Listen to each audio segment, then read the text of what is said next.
Okay, so up next we've got a Blanche de Argentile tree. You can see it's growing a bit sideways at a slant. So when I uppot this tree this winter or early next spring, I'll reposition it so that it's going straight up vertically. So that's something to do. And if you look here, you'll see that here we made that mistake, or I made that mistake to cut back too close to the node, died back, and then it left a hole there. So water gathers in that little hole. So I'll try to avoid that going forward. But well, yeah, that's what we want to avoid when pruning. So we've got an interesting structure here. We have a main scaffold starting a lot lower than I would like, but unfortunately it is a very strong branch. I don't think I want to cut this back, so we'll keep this. If we take a look at the view from above, you can see we've got a pretty decent spacing on the scaffolds. This is going here, this way, and then these are across from each other. This could be going a little more this way. Perhaps I'll tie it off with some string and get the branch to grow this way. So this we want to get rid of. This isn't doing us any good, and we want to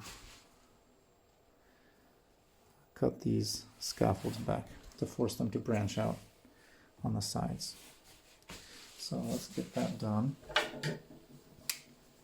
I'll see if I can do this while holding the camera and holding the branch so that it doesn't fall off. So actually we'll get rid of this hole. We'll get rid of this problem if we prune that correctly. So let's see what we can do here.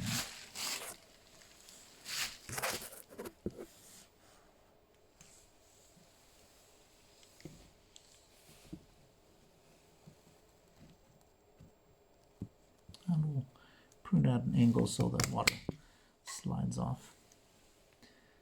And you can see inside that branch there is a little bit of still dead wood, but here we've got a good spacing. If this dies back, it shouldn't leave a hole going into the trunk. So that's much better. And actually looking down the tree, I see there's a branch growing out from down here that we definitely don't need. So we can get rid of that.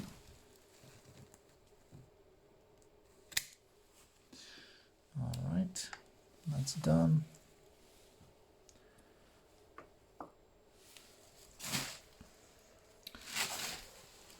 There's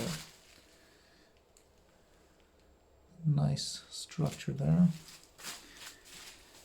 And we can see that one of the scaffolds in particular is higher than the rest, so we want to cut that one back a bit more. Make sure that the tree sends energy roughly evenly to all the scaffolds. So we'll take a look at the buds once again, because we do want to make sure that the fruiting branches come out at good positions. So I think we'll probably want to keep this bud. So we can cut it here. This will be coming out this way. Down here, I think this bud will come out this way. I think that'll be ideal.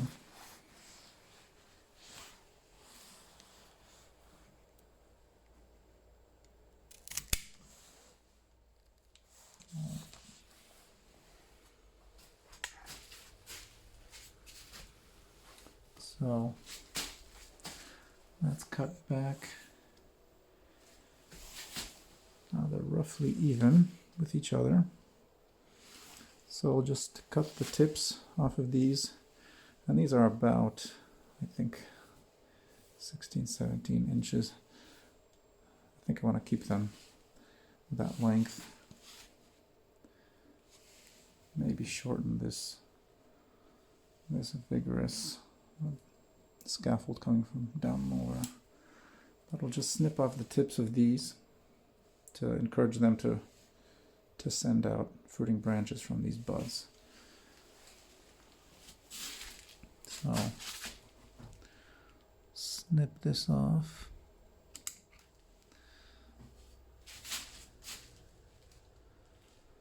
Take this back.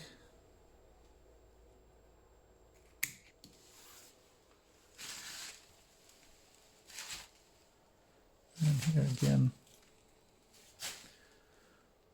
this one is more quite vigorous, so we want to look at the spacing.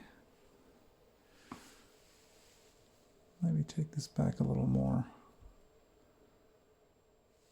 Maybe down to here. Let's take a look at the buds. So this actually would be nice, but this bud should be fine. The question is, if this comes out here, it would be too close to this branch. Probably. So maybe you want to keep this higher bud, so these don't cross over too much.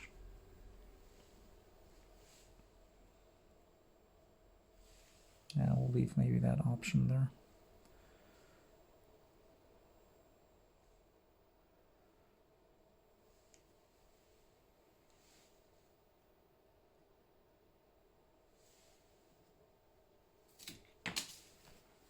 All right. So, Blanche the Argentine,